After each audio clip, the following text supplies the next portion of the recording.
ada satu peserta debat itu yang tidak masuk ke konteks pertanyaan-pertanyaan yang dialamatkan. Kalau mau bikin lelucon, bikin konten, bikin stand up comedy.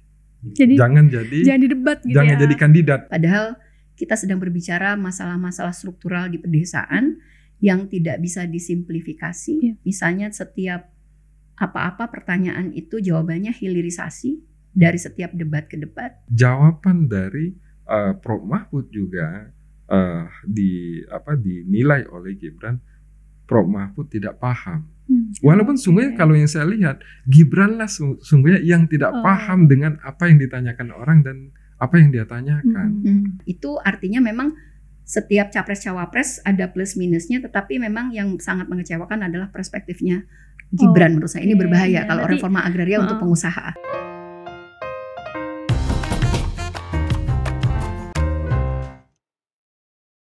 Hai teman-teman pemilih muda, berjumpa lagi di podcast For Your Pemilu yang muda yang berpolitik. Nah, hari ini kita mau ngobrol, mau diskusi dan mau nge-review gitu debat cawapres yang kemarin udah diselenggarain ya hari Minggu tanggal 21 Januari 2024. Nah, hari ini kita udah kedatangan dua narasumber yang luar biasanya nih. Salah satu narasumber kita ada yang jadi panelis di debat cawapres kemarin. Nah, langsung aja yuk kita kenalan sama Mbak Dewi Kartika, Sekjen Konsorsium Pembangunan Agraria atau KPA, dan juga Mas Zenzi Suhadi, Direktur Wahana Lingkungan Hidup Indonesia atau WALHI.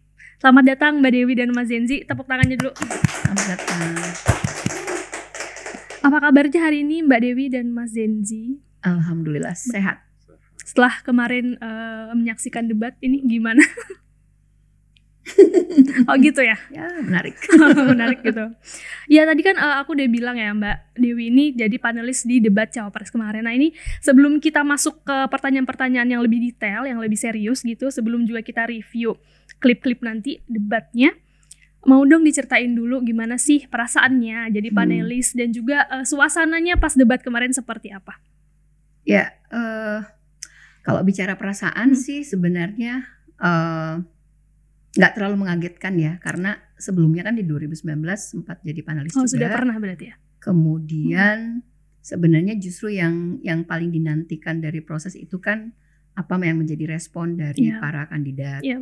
Dan tentu kita berharap kita bisa melihat secara lebih jernih dan tentu berharap juga menunjukkan kapasitas pengetahuan, pemahaman, memahami konteks dan problem yang terjadi selama ini, dan tentu perspektifnya kemana sih orientasi dari para kandidat itu. Jadi sebenarnya lebih ke situ.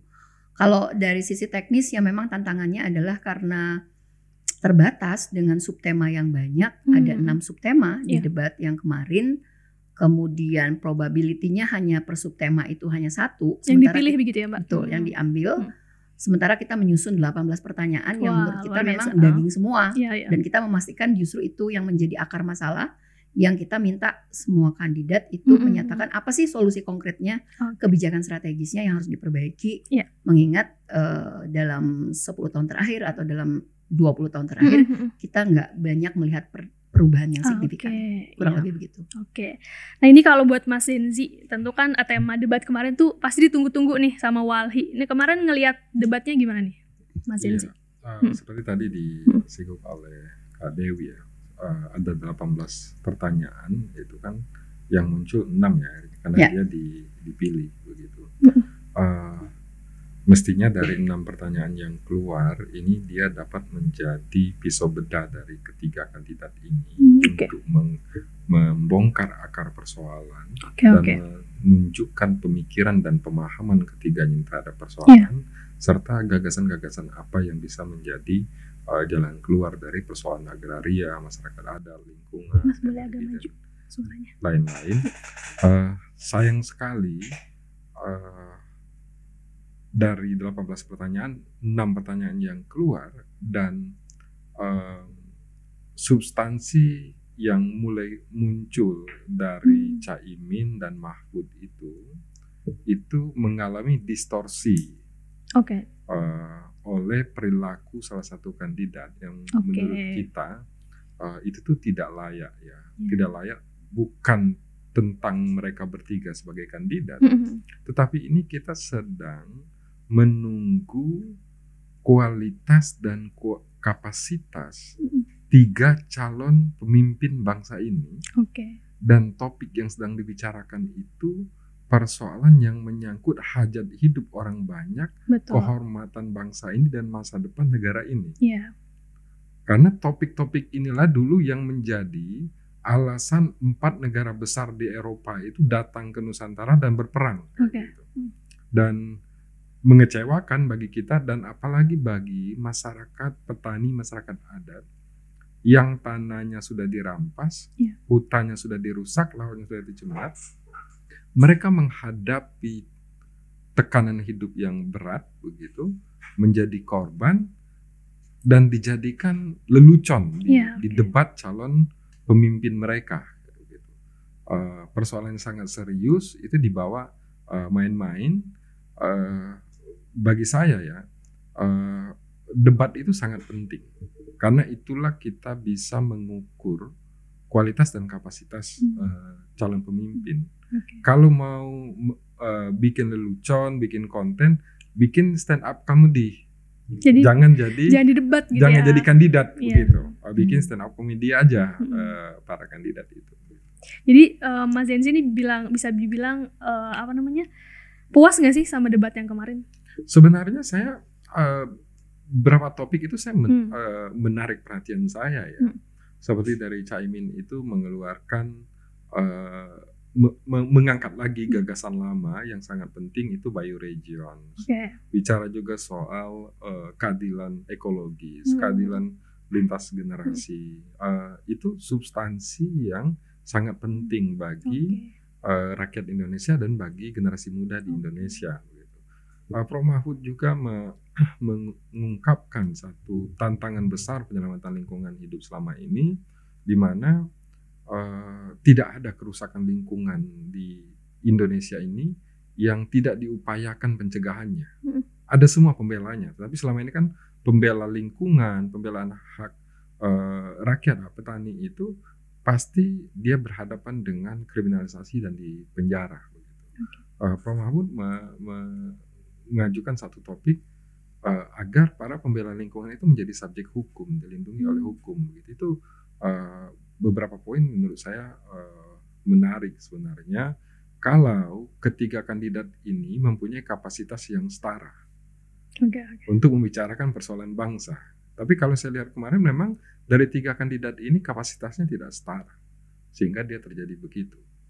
Baik. Nah tadi disebut juga soal untuk hajat hidup masyarakat gitu ya, untuk petani, untuk masyarakat adat gitu kan. Tapi seberapa penting sih sebenarnya kita, terkhususnya juga anak-anak muda gitu ya, untuk melihat dan mengikuti debat kemarin tuh sebenarnya sepenting apa sih gitu, seberapa pentingnya gitu kita untuk menyimak gagasan dari para cawapres kemarin? Ya, seperti yang tadi disampaikan Bung Zenzi adalah ada satu peserta debat itu yang tidak masuk ke konteks pertanyaan-pertanyaan yang dialamatkan. Apalagi tadi gitu ya. Betul, jadi out of topic, bukan out of the box, ya. Bukan menyajikan terobosan-terobosan, tapi justru out of context dan menunjukkan tadi soal kapasitas yang sangat jomplang dalam memahami problem-problem yang sebenarnya justru banyak dinantikan oleh masyarakat di pedesaan, seperti petani, masyarakat adat, nelayan, perempuan di desa, itu yang sebenarnya sedang menanti-nantikan ini visi, misi, orientasinya itu kemana sih? Dan tentu dengan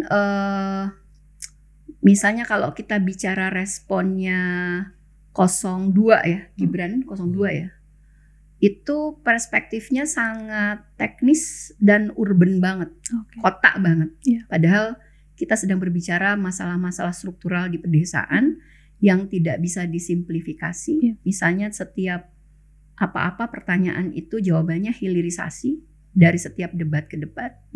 Kemudian UMKM tanpa mau menyebut bahwa masyarakat desa itu tidak homogen tapi heterogen. Ada masyarakat adat, ada petani. Petani pun beragam, ada buruh tani, ada penggarap. Ada perempuan di desa, perempuan nelayan, perempuan petani, beragam. Dan itu tidak sering disebutkan di tema yang sebenarnya lebih banyak berbicara porsinya adalah utamanya tentu di pedesaan, banyak yang harus disebutkan sehingga merasa dia dibela gitu.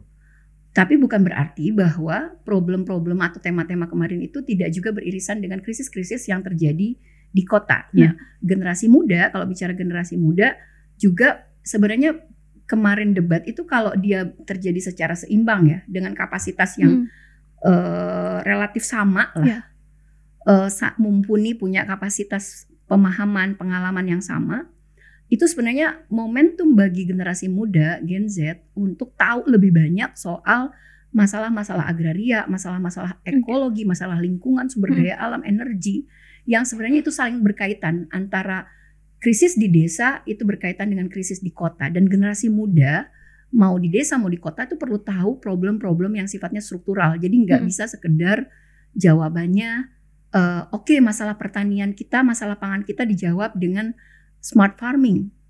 Lalu bentuk smart farming itu apa? Misalnya memperbanyak penggunaan drone menyemprotkan pestisida. Semudah itu dan mensimplifikasi problem-problem struktural itu menurut saya menjadi tadi bahasanya itu membahaskan sesuatu yang fundamental, yang sesuatu yang serius, yang akut, kronis. Problem struktural itu dibahas dengan cara yang tidak elegan dan tidak memenuhi aspirasi dari masyarakat, terutama kelompok-kelompok yang selama ini termarginalkan di dalam struktur agraria, di dalam model-model pembangunan yang mengeksklusi, merampas, menggusur tanah rakyat selama kurang lebih 9 tahun terakhir. Tidak terhitung ribuan petani, masyarakat adat, aktivis yang ditangkap karena mempertahankan hak atas tanah dan lingkungannya. Dan ini problem serius, ini bukan sesuatu yang menakut-nakuti publik. Karena itu realitas yang terjadi selama 9 tahun terakhir. Dan Gibran nggak nyentuh itu ya kemarin pas debat tuh. Nggak menyentuh, jadinya ya tadi mungkin karena salah satu peserta pengennya memberikan konten untuk TikTok ya. Oh gitu ya, mungkin jadi bahan untuk jadi media bukan ini. Edukasi publik yang mencerdaskan kita semakin oke, saya akan pilih ini karena dia punya orientasi atau keberpihakan kepada rakyat kecil. Oke, nah mungkin udah gak sabar kita mau langsung masuk aja mungkin ya ke sesi 2 untuk nge-review debat. Tapi tadi sebelum kita masuk ke review debatnya, ada yang menarik nih dari statementnya Mas Denzi tadi soal visi misi yang disebut bioregional tadi ya. Boleh dong dijelasin sedikit itu gimana sih? Yes, sekali lagi sayang sekali itu seperti kata Kak Dewi tadi, mestinya di tanggal 21 malam itu kan seluruh mata rakyat Indonesia muda dan tua itu tertuju kepada satu titik gitu. Di mana 3 orang calon pemimpin mereka sedang berdebat. Itu ruang dan momentum untuk kita membangun kesadaran bersama, pengetahuan bersama tentang apa yang kita miliki gitu. Nah, bioregion ini kan sebenarnya konsep pembangunan yang sudah mengemuka dari 20 tahun yang lalu ketika Undang-Undang Lingkungan Hidup itu dibentuk. Apa itu bioregion? Sebenarnya kalau kemarin 3 kandidat ini mendiskusikannya, bioregion itu dia merubah paradigma pembangunan. Nah, selama ini kan kita menghadapi krisis iklim, kemiskinan, bencana alam, dan lain-lain itu karena kesalahan paradigma pembangunan. Paradigma pembangunan kita selama ini dia wataknya ekstraktif dan monokultur.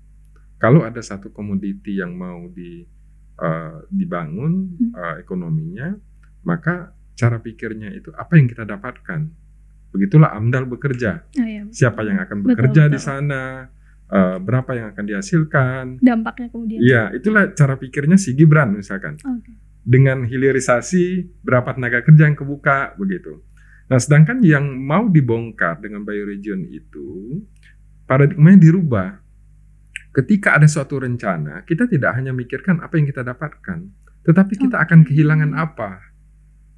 Nah, Indonesia ini adalah negara yang mempunyai biodiversity terbesar di dunia. Gak ada yang ngalahkan Indonesia, laut maupun darat. Sayangnya biodiversity ini, baik sumber pangan, sumber energi, dan lain-lain, itu tidak diinventarisir oleh negara. Jadi kita belum tahu berapa angka yang hilang ketika hutan itu hancur. Saya ambil contoh nih, dari proses pembangunan port estate dan sawit, itu sebenarnya nilai ekonomi yang hilang itu 2 kali lipat dari ekonomi yang dilahirkan. Misalkan 10.000 hektar lahan gambut itu dirubah menjadi sawit, ekonomi yang akan tumbuh 1 tahun itu sekitar 200 miliar.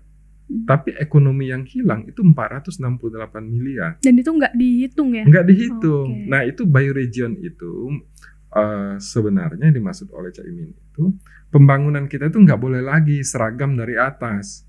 Oke, Kalimantan dijadiin sawit, Sulawesi dijadiin tambang. Bioregion itu dia dibalik. Jadi di Sulawesi itu ekologinya seperti apa, etnik, kultur, budaya masyarakat seperti apa. Nah, apa yang mereka butuhkan untuk berkembang. Bukan menghapus yang sudah ada, bikin baru, tetapi mereka mau maju ke arah mana. Dia difasilitasi, maka namanya bioregion. Kehidupan apa yang ada di sana, kehidupan itu yang difasilitasi. Sehingga keberagaman kita itu tetap terjaga, terlestari. Kalau sekarang kan pembangunan kita itu dia bersifatnya monokultur. Semua budaya kita itu mau dijadiin satu. Semua manusia bangsa Indonesia itu mau dijadiin satu sebagai konsumen. Itu bisa kita lihat juga indikatornya itu dengan apa yang kita makan. Jakarta dilihat maju, tapi apa yang kita makan sehari-hari itu sudah monokultur semua, sudah sama. Kalau nggak ayam, lele sehari-hari, itu monokultur.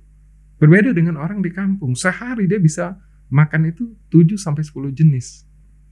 Nah, kekayaan di kampung ini dalam konsep bioregion itu wajib hukumnya diinventarisir oleh negara. Nah, ini sebenarnya berelasi dengan apa yang dijawab oleh Prof. Mahfud terhadap pertanyaan Gibran tentang inflasi hijau. Bahwasanya nggak boleh kita menghitung pertumbuhan ekonomi saja. Pertumbuhan emisi juga harus kita hitung. Jadi seimbang gitu ya. Harus seimbang. Kan saya sayang sekali pertanyaannya Caimin dijawab oleh Gibran. Caimin nggak paham bioregion. Jawaban dari Prof. Mahfud juga dinilai oleh Gibran, Prof. Mahfud tidak paham. Walaupun sungguhnya kalau yang saya lihat, Gibran lah sungguhnya yang tidak paham dengan apa yang ditanyakan orang dan apa yang dia tanyakan. Kalau mereka bertiga ini kapasitas pengalamannya itu setara, diskusinya akan menarik kemarin itu. Nantilah kita melihat siapa yang akan kita pilih. Tetapi momentum 1,5 jam itu mencerdaskan bangsa ini, membangun kesadaran bangsa ini. Kalau kesadaran substansi kita dapat, dia akan menjadi titik tolak untuk membangun kesadaran kritis. Kalau kesadaran kritis terbangun, maka akan ada kesadaran politik. Kalau kesadaran politik ada, maka biaya politik itu tidak akan besar di Indonesia. Oke, baik. Nih, mungkin langsung aja kita masuk untuk debat pertama gitu ya. Kita mau review di tema penguasaan lahan. Yang pertama itu kemarin disampaikan oleh Caimin kan ya, soal ketimpangan penguasaan lahan. Jumlah petani rumah tangga petani gurem berjumlah hampir 3 juta. Ini artinya 16 juta rumah tangga petani hanya memiliki tanah 0,5 hektar. Sementara ada seseorang yang memiliki tanah 500.000 hektar sebagai kekuasaan yang diberikan negara kepadanya. Nah, ini KPA kan juga sempat bilang ya masih ada ketimpangan penguasaan lahan yang masih tinggi gitu ketimpangannya. Nih ini sekarang tuh kondisinya gimana sih Mbak Dewi? Ya, kalau bicara ketimpangan penguasaan tanah, tidak hanya diukur dari luasan tanah, tapi juga dari nilai tanah atau aset. Karena kalau di Jakarta, misalnya kita punya 500 meter persegi, jangan-jangan setara juga dengan tanah 1.000 hektar di pedalaman sana. Artinya kita juga mengukur soal aset yang diakumulasi oleh segelintir kelompok itu. Nah, kalau di rata-rata, nih ketimpangan penguasaan tanah di Indonesia itu hampir mencapai 0,68. Artinya ada 1% populasi penduduk kita atau segelintir kelompok dikuasai itu menguasai 68% kekayaan nasional berupa tanah, termasuk di dalamnya kelompok adalah itu aset siapa tanah. Tuh, Mbak? Ya tentu yang paling besar adalah konglomerasi, perusahaan-perusahaan skala besar, badan-badan usaha skala besar. Tidak hanya bicara asing, tidak hanya bicara soal swasta di dalam negeri, tapi juga swasta asing juga sudah masuk lewat grup-grup yang terafiliasi ke perusahaan-perusahaan di nasional. Nah, tadi membahas soal statementnya Caimin. Jumlah petani gurum kita, kalau kita mengacu ke sensus pertanian 2023 yang terbaru, yang baru saja dirilis, memang jumlahnya itu semakin bertambah. Jadi dari mulai sensus pertanian kita yang terakhir sebelum 2023-2013 itu bertambah kurang lebih 2,6 juta rumah tangga petani yang semakin gurem. Artinya kalau semakin gurem itu pemilikannya di bawah setengah hektar. Bahkan ada yang 0,1, 0,2. Jadi sangat kecil sekali. Jadi terjadi gurumisasi yang sangat meluas. Sehingga kalau kita lihat itu angkanya semakin menjadi mayoritas petani kita semakin gurem, kurang lebih 17 juta rumah tangga petani. Kalau itu dikalikan rumah tangga petani, itu satu keluarga, itu 4 anggota keluarga, artinya bisa dibayangkan. Sebenarnya dia adalah potensi produsen pangan yang sangat besar. Kalau itu mau dioptimalkan dan diperkuat oleh sistem pertanian pangan yang berbasiskan spiritnya kerakyatan. Nah, kemudian situasi gurumisasi itu berbanding terbalik tadi dengan yang si 1% tadi itu, segelintir kelompok yang misalnya kalau kita ambil dari data konsesi sawit yang sudah kurang lebih 17 juta hektar, kemudian juga tambang, ditambah tambang, lalu hutan tanaman industri HTI kurang lebih jumlahnya 39 juta hektar. Itu baru untuk misalnya konsesi kebun hanya sawit, belum komoditas lainnya. Kemudian untuk yang industri kehutanan kita baru ngomongin itu HTI, belum tambang lainnya yang mungkin tidak tercatat. Termasuk potensi tanah terlantar kita, HGU aktif yang tidak dimanfaatkan dan ditelantarkan secara fisik oleh perusahaan tapi mereka mendapatkan konsesi, itu juga potensinya besar sekali, 7 juta, kurang lebih 7 juta hektar. Dan sejak pemerintahan SBY sampai dengan pemerintahan Jokowi itu angka nggak berubah-berubah. Artinya janji, ada perubahan dong janji penertiban tanah terlantar seluas 7 juta hektar dari sejak pemerintahan SBY sampai sekarang itu nggak berjalan, bahkan nambah. Kalau lihat dari data pemerintah terakhir itu komanya tuh nambah dari 7 juta hektar itu. Artinya negara nggak bekerja untuk menertibkan konsesi-konsesi perkebunan aktif yang ditelantarkan, yang itu menurut hukum itu melanggar. Jadi yang ilegal ini, yang melanggar ini justru dibiarkan. Bahkan kalau bicara di misalnya di Undang-Undang Cipta Kerja ada yang namanya kebijakan keterlanjuran, forest amnesty, pemutihan konsesi yang harusnya ditertibkan, dicabut konsesinya, apakah tambang, HGU, HTI harusnya dicabut, justru diampuni. Jadi dilegalkan. Yang ilegal-ilegal tadi itu justru dilegalkan oleh negara. Nah, disitulah sebenarnya ketimpangan penguasaan tanah itu juga menunjukkan soal keberpihakan. Orientasi negara kita dalam hal ini pemerintah, termasuk parlemen, saya pikir berkontribusi kepada bagaimana ekonomi politik agraria kita itu semakin liberal dan kapitalistik. Jadi semakin mengabdi kepada kebutuhan korporasi-korporasi skala besar. Nggak heran kalau kita mengalami ketimpangan yang sangat kronis, kemudian juga dia menjadi pintu untuk terjadinya konflik-konflik agraria di Indonesia. Kalau kita hitung dari dua dekade terakhir, sudah ada kurang lebih 4.400 letusan konflik agraria yang terjadi di seluruh sektor. Itu tadi akibat adanya perampasan tanah kepada petani, masyarakat adat, masyarakat di pedesaan yang memang tadi karena pendulum keberpihakannya, perspektif keadilannya yang tadi bertumpu pada ekonomi ekstraktif itu masih didorong ketimbang merekognisi, memenuhi hak dasar petani masyarakat adat atas tanahnya dan kekayaan alam, ketimbang memperhatikan tadi soal kekayaan keanekaragaman hayati, kemudian kearifan lokal yang ada di masyarakat, yang ada justru budaya agraris, budaya bahari itu dihabisi oleh banyak regulasi yang tadi yang sifatnya liberal dan kapitalistik tadi. Ya, ini masalah ketimpangan lahan ini kan juga pasti berkaitan dengan petani produktif gitu ya. Kalau misalkan Walhi bisa memberikan statement soal ini gitu. Nah, sebenarnya kalau melihat debat kemarin gitu, atau mungkin melihat visi misinya capres cawapres gitu, apakah ada solusi yang mereka tawarkan gitu untuk persoalan isu ini? Ya, kalau bicara reforma agraria, jadi kemarin salah satu tema agraria adalah mengangkat yang terambil adalah pertanyaan soal apa komitmen dari para cawapres terhadap reforma agraria yang sebenarnya masih menyimpang, masih menyeleweng dari tujuan-tujuan utamanya. Karena itulah kenapa eksplisit di pertanyaan itu adalah tujuan reforma agraria kalau sesuai konstitusi, sesuai Undang-Undang Pokok Agraria dan TAP MPR 9 2001 tentang pembaruan agraria dan pengelolaan sumber daya alam, tujuannya tuh yang paling utama adalah 3, merombak ketimpangan penguasaan tanah yang dikuasai oleh segelintir kelompok tadi ke tangan rakyat, kemudian menyelesaikan konflik agraria dan mengatasi kemiskinan di pedesaan. Tentu ada tujuan-tujuan lainnya, misalnya soal keadilan ekologis, kedaulatan pangan, sumber kesejahteraan dan seterusnya.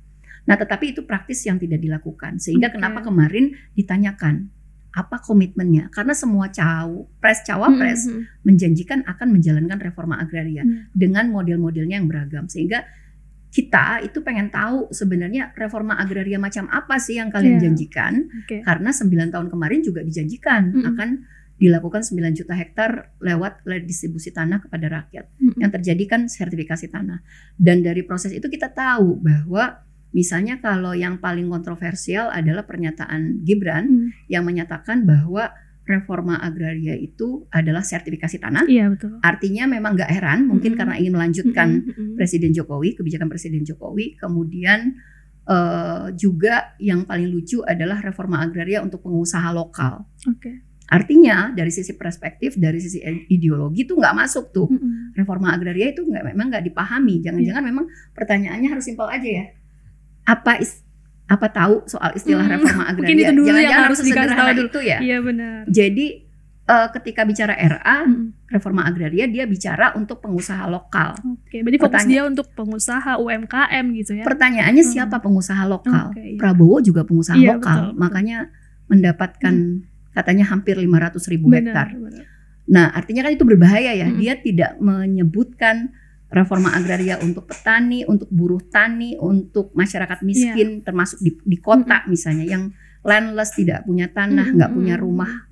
Padahal ada undang-undang untuk perumahan rakyat. Nah, jadi dia nggak masuk ke dalam konteks sebenarnya sedang terjadi ketimpangan, banyak konflik-konflik agraria, banyak desa-desa di dalam klaim-klaim konsesi yang harus dimerdekakan. Betul. Dia nggak masuk di situ, tapi dia berpikir bahwa itu adalah program biasa aja untuk pengusaha, untuk mungkin kalau dipanjangin menitnya mungkin untuk UMKM, pakai drone dan seterusnya. Jadi disimplifikasi. Jadi sayang aja. Sementara yang lain Pak Mahfud, sayangnya sebenarnya saya berharap Pak Mahfud memahami ya dan apa yang menjadi kritik dari kita di Gerakan Agraria. Tapi beliau masih menyebut bahwa reforma agraria itu 3, yaitu legalisasi, redistribusi, satu lagi kalau nggak salah itu pemenuhan hak, pengembalian kalau nggak salah ya.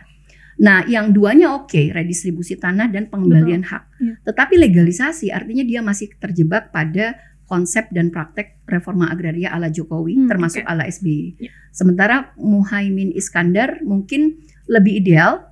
Dia bisa tahu bahwa RA itu adalah untuk petani gurem, untuk petani kecil, untuk mengatasi ketimpangan, menyelesaikan konflik. Tapi ada satu yang membuat saya khawatir statementnya, dan termasuk ada di visi misi, adalah soal reforma agraria akan memberikan akses. Nah, ini akses inilah yang sebenarnya kita kritisi juga, karena menurut kita nggak cukup hanya akses, kita butuh pengakuan secara penuh, kita butuh ada koreksi terhadap konsesi-konsesi yang masih mengklaim atas nama kawasan hutan atau atas nama tanah negara yang diklaim oleh PTPN. Nah, itu artinya memang setiap capres-cawapres ada plus minusnya, tetapi memang yang sangat mengecewakan adalah perspektifnya Gibran. Menurut saya ini berbahaya kalau reforma agraria untuk pengusaha. Berarti Gibran beneran out of topic kalau dibilang out of topic dan memang nggak nyampe kayaknya itu reforma agraria itu. Kalau dari Mas Zenzi gimana tanggapannya? Iya, saya mau mulai dari 2 pertanyaan ya yang dirumuskan panelis. Yang pertama, mau membangun ekonomi berkelanjutan seperti apa dengan meninggalkan industri ekstraktif. Pertanyaan pertama itu dijawab dengan hilirisasi. Hilirisasi itu kan hilir dari industri ekstraktif begitu. Yang kedua juga soal reforma agraria juga dijawab dengan bank tanah. Iya, betul. Saya yakin Kak Dewi sebagai panelis itu pasti marah dalam ruangan itu, karena kita tahu kawan-kawan KPA itu petaninya itu mengalami perampasan tanah oleh bank tanah begitu. Ya, itu saya mau garis bawahi bahwasanya memang kita mempunyai satu calon wakil presiden yang tidak memahami persoalan ini. Yang berikutnya, kemarin itu sebenarnya hampir mengemuka ya tentang pengakuan dan pelindungan alat produksi rakyat tanah itu nggak hanya bidang per bidang per orang, tetapi hak komunal, hak wilayah, hak adat itu harus dilindungi. Karena sistem kepemilikan tanah di Indonesia itu kan bukan hanya basisnya itu person, perorangan tanah, tetapi ada basis kepemilikannya itu wilayah. Misalkan kayak di Sumba, kepemilikannya itu padang savana itu padang pengembalaan ternak milik semua orang di kampung. Begitu juga di Kalimantan, ekosistem gambut itu menjadi milik semua orang. Gitu. Pantai Timur Sumatera juga demikian. Nah, sistem kepemilikan adat, sistem kepemilikan komunal ini nggak mengemuka kemarin sebagai keyakinan kandidat untuk menjadi jalan pertama menekan ketimpangan, yang kedua mengamankan dan menyelamatkan pangan Indonesia di masa depan. Ya, tadi kan dibahas juga soal sertifikasi gitu kan lahan dan redistribusi. Kemudian ini kan lewat bank tanah ya. Terus apakah bank tanah ini udah ideal gitu kalau menurut Mbak Dewi dan Mas Zenzi?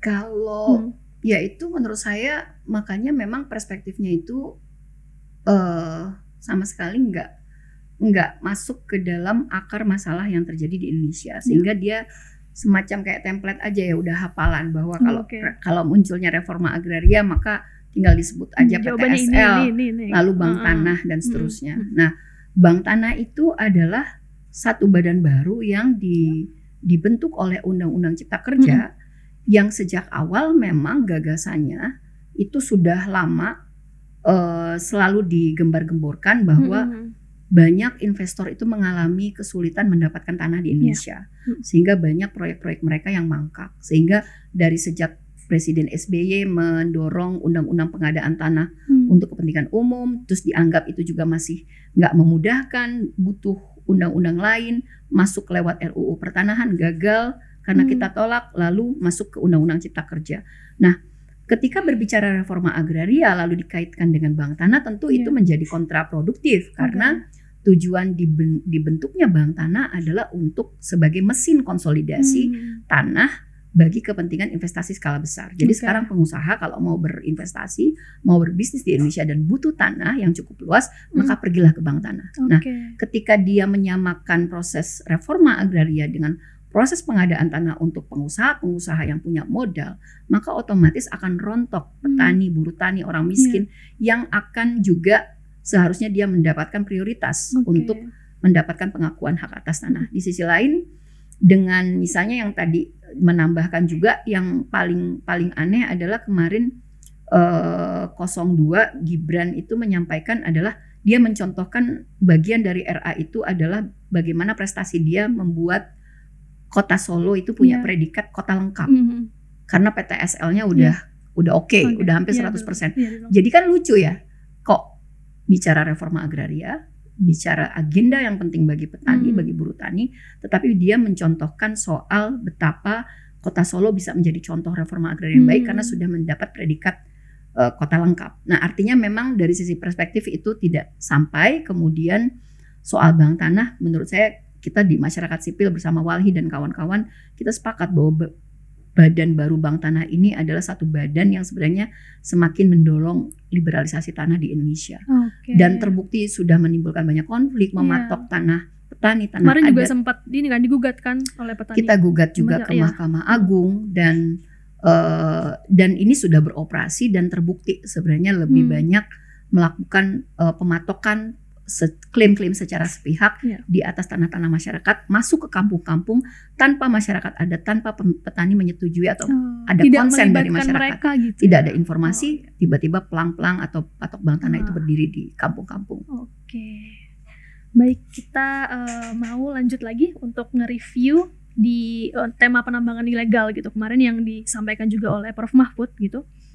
Dia bikin statement soal mencabut IUP yang katanya nggak mudah dan banyak mafia gitu yang backingannya juga orang-orang yang di atas gitu. Nah, boleh bilang ya cabut aja IUP-nya. Nah, itu masalahnya. Mencabut IUP itu banyak mafianya. Banyak mafianya.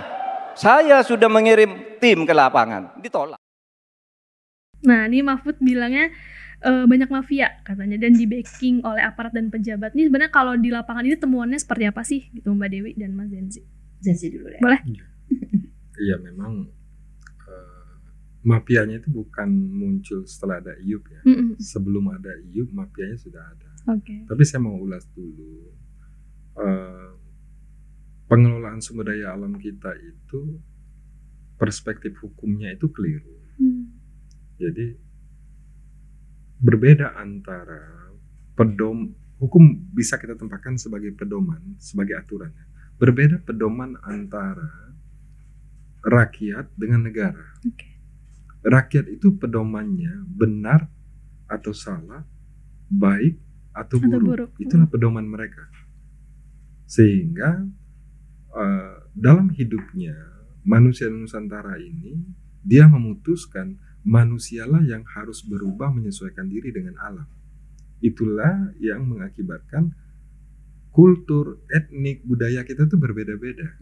Berbeda alamnya, berbeda proses adaptasinya, dia melahirkan peradaban yang berbeda.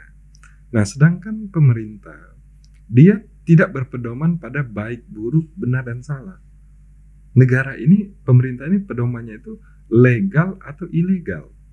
Mau dia buruk, mau dia salah, kalau sudah legal, maka dia dijalankan, hukum melindunginya.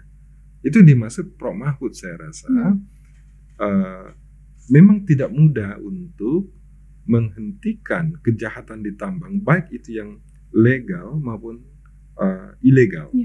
Kalau tidak ada kepemimpinan yang mempunyai keberanian. Harus dimulai dengan keputusan politik kepala negara. Kenapa? Karena jaringan yang menerima manfaat atau keuntungan dari kejahatan ini itu alat negara dan instrumen negara. Jadi dia harus diawali dari kepala negara. Kalau kepala yang sudah mengarahkan ini harus dihentikan, maka dia akan berhenti. Kenapa 10 tahun ini ya, kita berharap banyak sebenarnya dengan Jokowi dulu kejahatan sumber daya alam bisa dihentikan. Tetapi kenapa dia tidak dihentikan? Kalau saya menilai kejahatan sumber daya alam ini sudah masuk fase ketiga. Fase pertama itu negara melegalkan kejahatan dengan memberikan izin. Izin itu sendiri sebenarnya sudah kejahatan.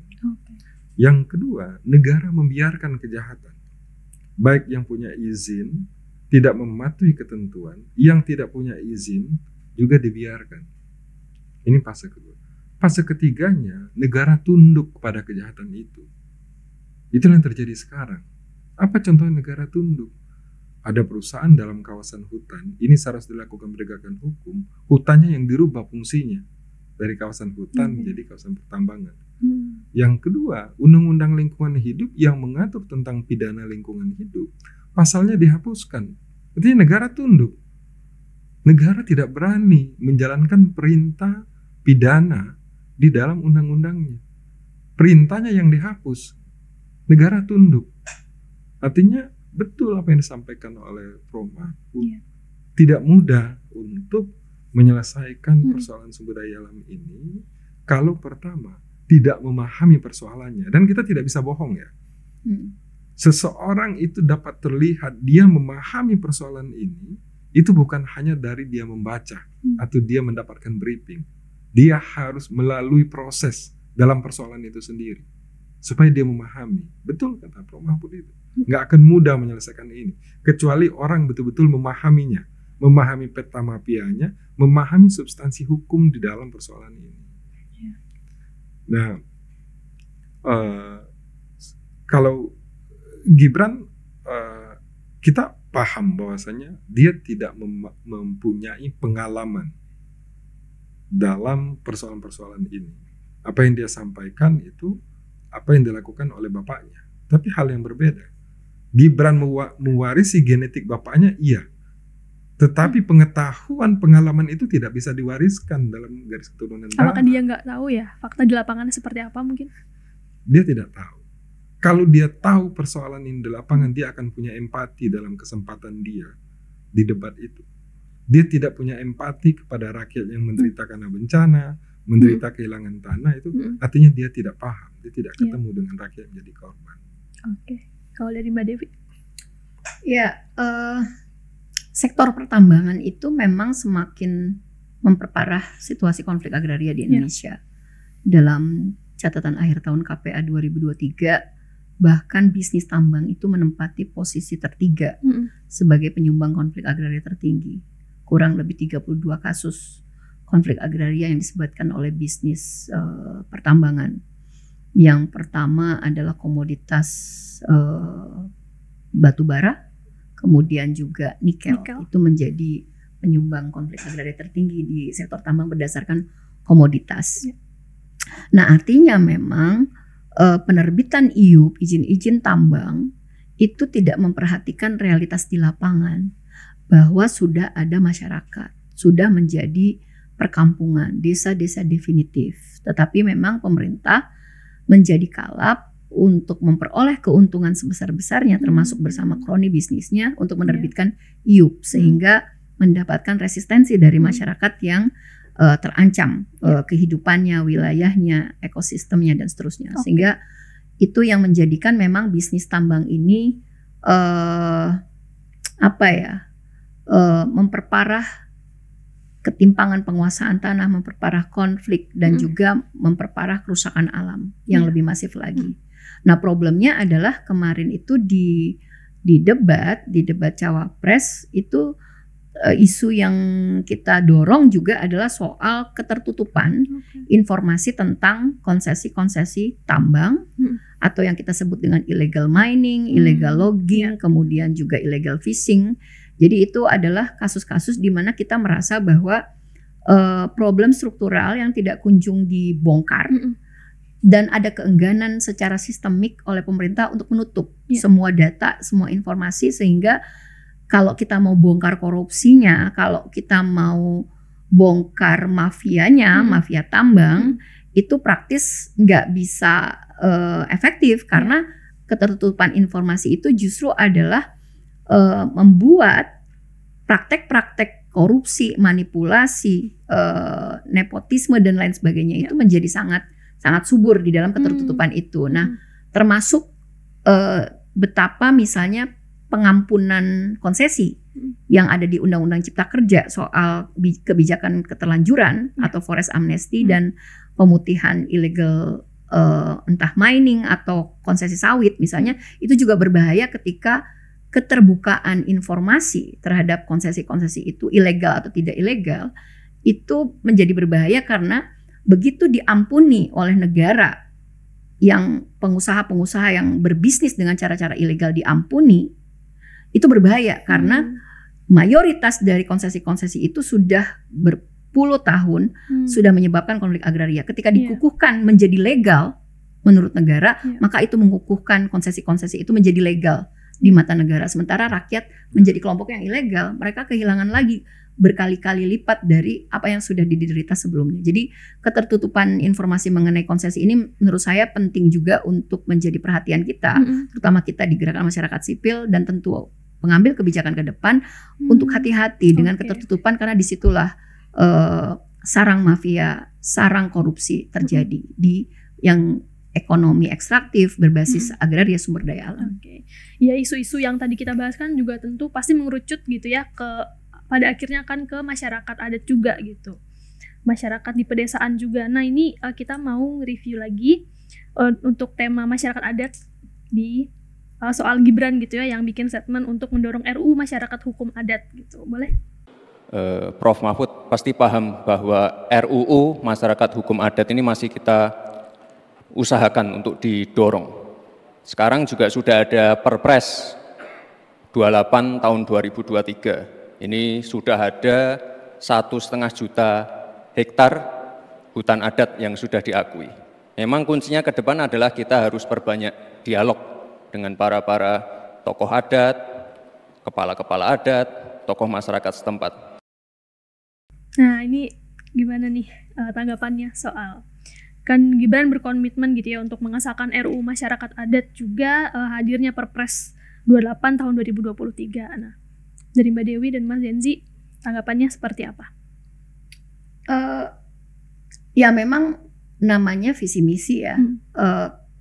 Dulu juga Pak Jokowi berjanji akan mengesahkan atau menerbitkan RUU masyarakat adat, sehingga memang dia tidak bisa sekedar kata-kata manis aja. Dan tadi kan bicara soal empati, menurut saya sepanjang debat dan debat-debat sebelumnya empati itu nggak ada gitu loh. Dia mungkin hafalan-hafalan aja bahwa untuk masyarakat adat perlu ada soal RUU masyarakat adat. Nah, tetapi problemnya adalah sebenarnya dari gunung es wilayah-wilayah adat yang sudah dirampas oleh berbagai konsesi di berbagai sektor. Jumlah masyarakat adat di Indonesia signifikan, sehingga memang harus ada keseriusan dari pemerintah ke depan untuk mendorong perubahan-perubahan yang signifikan berbasiskan apa yang terjadi selama 9 tahun terakhir ini. Karena tadi kalau masih model-model pembangunannya berbasiskan pada industri ekstraktif, perusakan lingkungan yang masih mendorong sistem pertanian pangan yang liberal seperti food estate yang hanya mengedepankan kepentingan pengusaha skala besar, maka janji-janji soal pengakuan masyarakat adat atas wilayah adatnya itu akan selalu menjadi satu janji yang selalu akan dinomor sekiankan di dalam kerja-kerja pemerintahan yang tadi dia lebih berorientasi kepada para pemilik modal. Sehingga memang kalau kita bicara data aman, misalnya kurang lebih ya ada 16 juta hektar wilayah adat yang sedang diperjuangkan. Nah, artinya memang itu adalah gunung es dari problem-problem struktural yang dialami oleh masyarakat adat kita. Tidak terhitung selama 9 tahun konflik-konflik agraria menunjukkan bahwa model pembangunan kita tuh semakin tidak ramah terhadap masyarakat adat, tidak ada safeguard baik secara sosial maupun secara hukum ya untuk mengantisipasi, termasuk environmental safeguardnya juga nggak ada, sehingga memang semakin banyak tadi kekayaan lokal, kekayaan kultural dari masyarakat adat itu semakin menghilang. Nah, artinya memang dia harus menjadi solusi yang komprehensif ke depan. Jadi nggak sekedar ada RUU masyarakat adatnya, dan kayaknya kemarin juga dimention sama Pak Mahfud ya soal pentingnya RUU masyarakat adat, kemudian mengingatkan kembali soal putusan Mahkamah Konstitusi nomor 35 tentang hutan adat bukan lagi menjadi hutan negara. Nah, tetapi kan kalau kita melihat memang agenda-agenda kerakyatan seperti pengakuan masyarakat adat atas wilayah adatnya itu selalu menjadi nomor sekian itu, sehingga memang ke depan harus serius. Kita lihat saja siapa yang terpilih itu, memang kita menginginkan bahwa semakin banyak wilayah-wilayah adat yang diakui secara penuh dalam kerangka reforma agraria. Jadi dari sisi KPA misalnya, kita ingin RA itu nggak cuman dinikmati oleh sebesar-besar kemakmuran rakyat, petani, buruh tani, masyarakat miskin di desa dan di kota, tapi juga menjadi jalan bagi pemulihan, pemenuhan, dan rekognisi terhadap wilayah adat.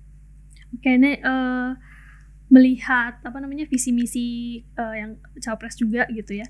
Kalau Mas Zenzi ngelihat nggak sih ada yang sesuatu yang menarik nggak sih dari pembahasan soal masyarakat adat itu sendiri? Iya, sebenarnya kan begini, tidak ada tanah yang diakui kemerdekaannya itu tanpa pemilik. Yang kedua, manusia Nusantara ini dulunya sebenarnya semuanya masyarakat adat. Pertanyaannya, kapan tanah itu tidak lagi diakui sebagai wilayah teritori masyarakat adat? dan kapan masyarakat adat itu tidak lagi diakui oleh negara. Dan menurut saya persoalan mendasarnya adalah negara gagal atau tidak menjalankan tugasnya menginventarisir masyarakat adat di Indonesia sebagai bangsanya. Yang berjalan adalah kebijakan dan regulasi yang membuka pintu pihak lain supaya bisa merampas tanah masyarakat adat. Yang kedua, regulasi yang meruntuhkan peradaban dan pengetahuan masyarakat adat. Nah, menjawab persoalan ini menurut saya dia tidak cukup dengan bagaimana kita menyelesaikan konflik masyarakat adat saja. Konflik itu hilirnya. Yang harus kita selesaikan itu declare-nya negara ini, pemahaman negara ini, dan pengakuan negara ini sendiri terhadap masyarakat adat sebagai bangsanya. Itu dulu menurut saya yang harus selesaikan. Ini sebenarnya kemarin itu di 10 menit pertama saya sangat berharap ini bisa terbongkar ya. Ketika Prof. Mahfud itu dalam penyampaian visi misinya itu menyampaikan tentang kearifan manusia Nusantara di Pulau Jawa, di Bali, dan di tempat-tempat lain. Dan Caimin itu dalam visi misinya itu menyampaikan negara ini punya hutang kepada petani, masyarakat adat, dan nelayan. Ini kelihatan kita bahwasanya negara ini punya modal yang besar begitu, kekayaan alamnya dan pengetahuannya, dan ada kesadaran bahwasanya pondasi kita itu kan di rakyat ini. Sekali lagi ya, saya melihat kalau kita mengukur pemimpin itu di 3 hal dari perkataannya. Pertama, apakah perkataannya itu sebuah informasi yang dia terima? Yang kedua, apakah perkataannya itu pengetahuan yang dia pahami? Yang ketiga, apakah perkataannya itu keyakinan dia atas pemahamannya? Di Prof. Mahfud dan Caimin, saya mengakui mereka punya keyakinan. Kenapa mereka punya keyakinan? Prof. Mahfud itu mengakui bahwasanya manusia Nusantara ini punya kearifan, punya pengetahuan. Kenapa saya berani menilai Caimin itu punya keyakinan dengan apa yang dia katakan? Negara ini punya hutang kepada rakyat. Nah, si Gibran ini saya melihat dia belum di sana, belum di keyakinan dan pemahaman apa yang dia katakan. Yang dia katakan itu adalah informasi yang dia terima. Nah, yang berbahaya menurut saya, visi dan misi yang disampaikan oleh Gibran itu bukan untuk rakyat. Visi misi yang disampaikan Gibran itu untuk pengusaha. Apa yang mau kita periksa? Hilirisasi. Hilirisasi tambang itu di mana rakyat menginginkan tambang dan hilirisasi? Nggak ada. Hilirisasi itu kepentingannya pengusaha. Pupuk di Papua.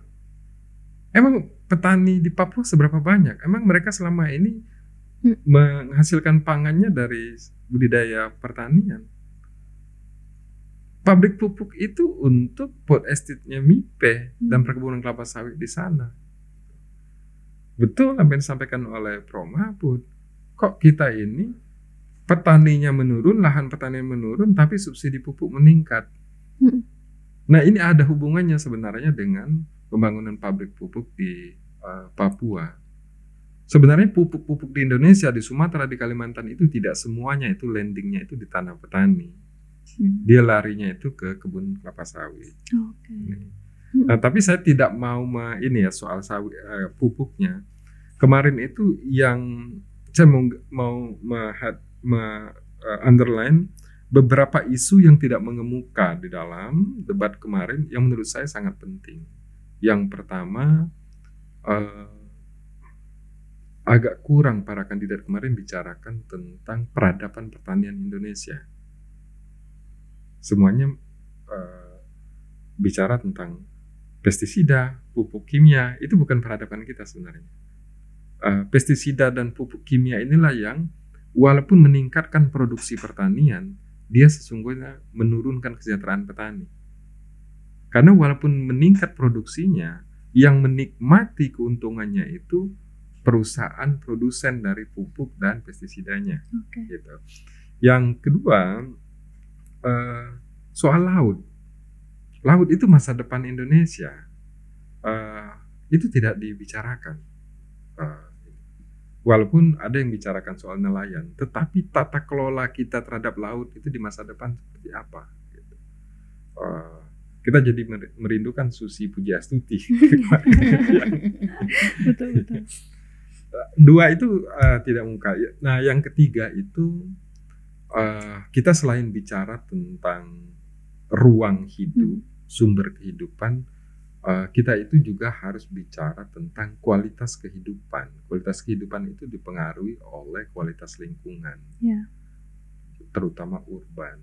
Urban ini kan isunya kualitas lingkungan, polusi udara, polusi air bersih itu nggak muncul kemarin. Padahal mayoritas suara itu ada di urban, itu nggak muncul. Kita berharap juga sih para kandidat ini walaupun tidak dalam waktu debat lagi, mereka konversi pers untuk menjelaskan beberapa pandangan mereka terhadap isu-isu ini. Kita juga kan nggak terlepas dari isu soal perubahan iklim gitu ya, kalau ngomongin isu-isu yang sebelumnya tadi. Nah, kita juga mau ngelihat nih review di tema anggaran krisis iklim gitu, yang kemarin sempat disebut juga sama Caimin soal anggaran krisis iklim yang katanya masih kecil gitu. Boleh diputar?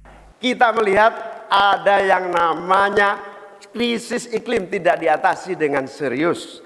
Bahkan kita ditunjukkan anggaran mengatasi krisis iklim jauh di bawah anggaran sektor-sektor lainnya. Ini lihat statementnya Caimin, sebenarnya Indonesia itu udah cukup belum sih gitu memberikan anggaran untuk krisis iklim sendiri gitu? Halo Mbak Dewi. Pertama sebelum kita bicara tentang krisis iklimnya, bicara tentang anggaran krisis iklim, kita bicarakan dulu itu tentang krisis iklimnya. Nah, yang pertama itu sebenarnya kita menunggu itu seorang pemimpin negara ini yang mempunyai pemahaman tentang keadilan iklim. Krisis iklim itu buah dari ketidakadilan dalam pengelolaan sumber daya alam di dunia. Yang kedua, anggaran krisis iklim itu mesti dilihat dia untuk apa dan diambil dari mana. Dia untuk apanya, volumenya itu memang nggak seberapa kayak gitu. Nggak seberapa dalam artian begini. Dampak dari perubahan iklim itu betul-betul sudah nyata di masyarakat, baik itu nelayan, petani, musim panas yang tidak terduga, gitu. Nelayan 4 bulan tidak bisa melaut karena badai yang besar. Nah, anggaran iklim itu seharusnya dipersiapkan untuk mengcover ini, subsidi ini. Salah satunya ya. Dan belum terlihat negara menyiapkan anggaran untuk mengcover ini. Karena mungkin uang juga tidak ada. Nah, sekarang uangnya mau diambil dari mana? Anggaran keadilan iklim itu harus diambil dari pajak ekologi. Pajak ekologi itu sebenarnya kita sudah punya regulasinya yang bisa menjadi payung hukumnya Undang-Undang 32, Undang-Undang Lingkungan Hidup. Di bawahnya itu ada Permen 45 tahun 2017. Permen ini PP ya, peraturan pemerintah ini mengatur tentang neraca arus sumber daya alam. Jadi seharusnya setiap komoditi produksi di Indonesia itu dihitung berapa input alam kepada produksi itu. Misalkan nih air kemasan. Air kemasan itu sebenarnya yang kita beli air atau botolnya. Yang diproduksi itu Yang diproduksi oleh perusahaannya botolnya atau airnya. Nah, yang diproduksi oleh perusahaan itu botolnya. Airnya diproduksi oleh alam. Itu harus dihitung dia sebagai input ekologi kepada suatu produksi. Oke. Yang kedua yang harus dihitung juga itu output produksi itu kepada alam.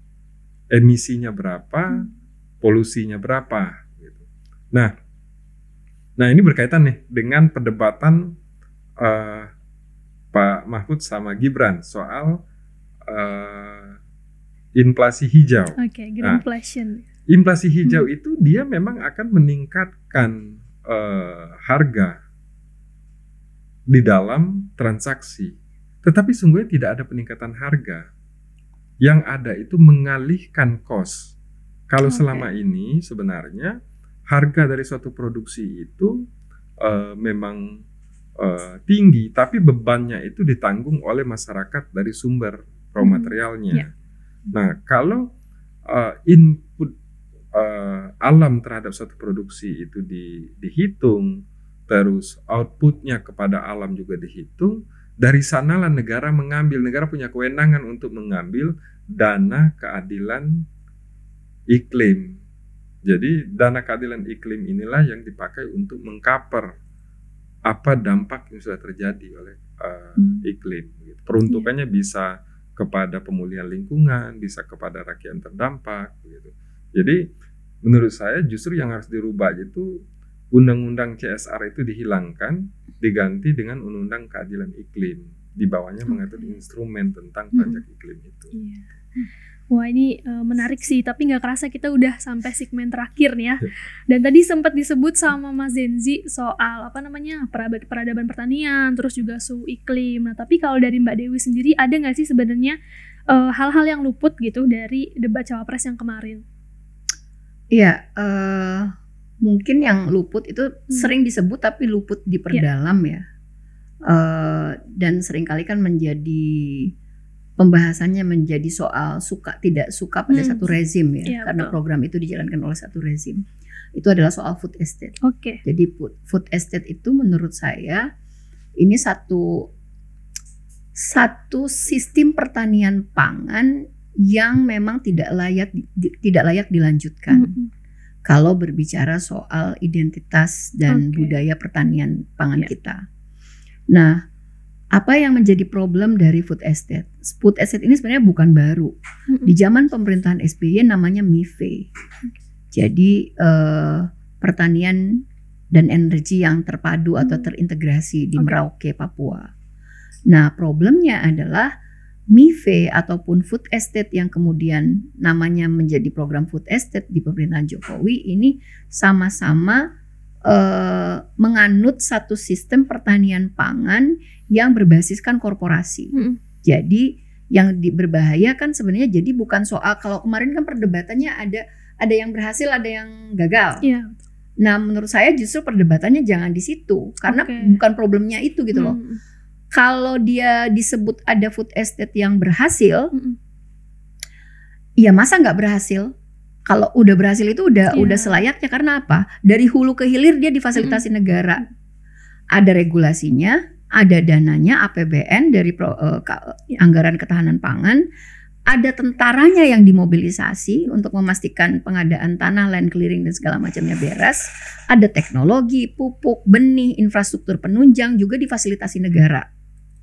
Jadi kebangetan ya kalau masih gagal. Itu kalau berhasil, dan nggak luar biasa amat karena semua difasilitasi oleh negara. Dia membebani APBN kita. Kalau gagal berarti sebenarnya yang paling rugi adalah negara itu sendiri karena sudah mengeluarkan triliunan untuk food estate dan juga merugikan rakyat. Karena apa? Karena tanahnya, pembangunan food estate itu berasal dari perampasan tanah wilayah adat dan petani kita. Di Papua, di Sumatera Utara, di banyak tempat food estate sudah melakukan perampasan tanah. Nah, berbahayanya adalah tadi yang disebut Bung Sensi. Dia mendorong sistem monokultur, dia menyeragamkan pangan kita, dia tidak mendorong diversifikasi pangan, dia tidak ada urusan keberlanjutan pada lingkungan karena tadi dengan pestisida, dengan pupuk kimia yang digenjot untuk mempertahankan, mengamankan potensi pangan, produksi pangan kita di nasional. Nah tapi kan gagalnya juga nggak dilihat, gagalnya food estate kan kita tetap impor pangan juga. Betul. Nah artinya memang ini bukan soal food estate itu programnya siapa, tapi sejak SBY sampai dengan Jokowi ini adalah program yang menurut saya justru kontra terhadap agenda reforma agraria. Harusnya kalau mau mandiri pangan, mau berdaulat pangan, mau swasembada pangan, kita harusnya jalanin reforma agraria. Masih ada 17 juta rumah tangga petani kita yang sebenarnya menjadi populasi yang penting sebagai produsen pangan. Perkuat rakyatnya tanahnya diredistribusi, teknologi, pupuk, kelembagaan badan usaha milik petaninya dikembangkan, teknologi termutakhir juga diberikan kepada badan-badan usaha milik petani, sehingga sektor pertanian kita menjadi maju dan kita nggak perlu lagi bergantung sama impor pangan. Oke, kemudian kalau begini ada nggak sih pesan mungkin untuk pemerintah juga dan juga buat teman-teman pemilih muda nih nanti di Februari harus seperti apa sih gitu ke depannya? Kalau menurut saya yang kemarin sangat jelas adalah kita menginginkan ada reorientasi tentang apa yang dimaksud dengan reforma agraria. Jadi nggak boleh lagi ke depan, apalagi ini 3 capres siapapun yang menang dia janji di visi misinya menjalankan reforma agraria. Jadi nggak boleh ada salah tafsir lagi terhadap agenda reforma agraria. Dia bukan sekedar sertifikasi tanah, dia adalah upaya negara secara sistemik, secara nasional melakukan restrukturisasi penguasaan tanah. Untuk siapa? Ya untuk petani, untuk buruh tani, untuk landless, orang yang nggak punya tanah, untuk para perempuan. Dan termasuk kemarin sebenarnya PR kita adalah di debat itu kayaknya perempuan adalah topik yang terlewatkan oleh semua, hampir oleh semua capres-cawapres ya. Nggak dibahas tentang betapa perempuan itu berkaitan dengan agraria, sumber daya alam, masyarakat adat, tentang energi, itu juga merupakan kelompok yang paling terdampak. Sehingga memang reforma agraria, keadilan iklim itu adalah juga harus berbasiskan keadilan gender, memastikan perempuan tidak menjadi kelompok yang ditinggalkan juga di dalam proses pembangunan. Baik, dari Mas Zenzi. Iya, tapi saya mau langsung ke ujungnya. Dari data yang kita dapatkan, tahun politik itu adalah tahun harapan rakyat. Tetapi tahun politik juga adalah tahun rakyat itu sebenarnya kehilangan harapan. Karena tahun politik lah tanah, hutan, laut rakyat itu oleh rezim yang berkuasa dikasih kepada pengusaha yang membiayai mereka. Sekarang kita sudah kehilangan 67 juta hektar daratan dikuasai oleh para pengusaha. Artinya saat ini di Indonesia ini ada 2 yang dirawat oleh negara itu. Satu merawat kemiskinan, yang kedua merawat ketidaktahuan. Dan rakyat itu didorong memilih itu berdasarkan suka atau tidak suka. Nah, saya mau mengingatkan kepada yang muda, karena masa depan masih panjang, masa depan negara ini masih panjang, kita memilih presiden ini jangan seperti memilih kekasih, ngikutin perasaan aja. Harus rasional, karena masa depan negara ini, masa depan orang muda ini, penentunya orang muda itu sendiri. Kalau kita memilih pemimpin ini karena suka, karena benci begitu, kita menghilangkan alasan rasional negara ini sekarang membutuhkan orang seperti apa, ya bebannya itu kepada orang muda. Jangan menyalahkan orang tua saja nanti kalau menanggung beban yang lebih besar, karena sekarang yang menentukan pemimpin ini adalah orang muda karena suara yang terbanyak. Jadi kalau beban di masa depan itu berat, bukan kesalahan orang tua saja, kesalahan orang muda. Artinya salah memilih pemimpin seperti memilih kekasih. Itu mungkin ya pesan buat teman-teman pemilih muda nih. Wah, ini kita udah sampai di sesi terakhir gitu. Terima kasih banyak untuk Mbak Dewi dan Mas Zenzi udah banyak banget kasih pesan-pesan gitu ya soal debat Cawapres kemarin. Nah, banyak banget nih catatan tadi udah aku catat untuk teman-teman pemilih muda juga gitu. Mungkin pemerintah juga kedepannya harus banyak bicara soal laut gitu ya, peradaban pertanian, juga tadi food estate juga sempat disinggung sama Mbak Dewi gitu. Dan untuk teman-teman pemilih muda gitu ya, tentu harus gunakan hak pilih dan harus rasional juga, jangan sampai salah pilih gitu untuk nanti di Pilpres 2024. Terima kasih teman-teman pemilih muda yang udah menyaksikan podcast For Your Pemilu dari awal sampai akhir. Terus saksikan terus podcast For Your Pemilu. Sampai jumpa.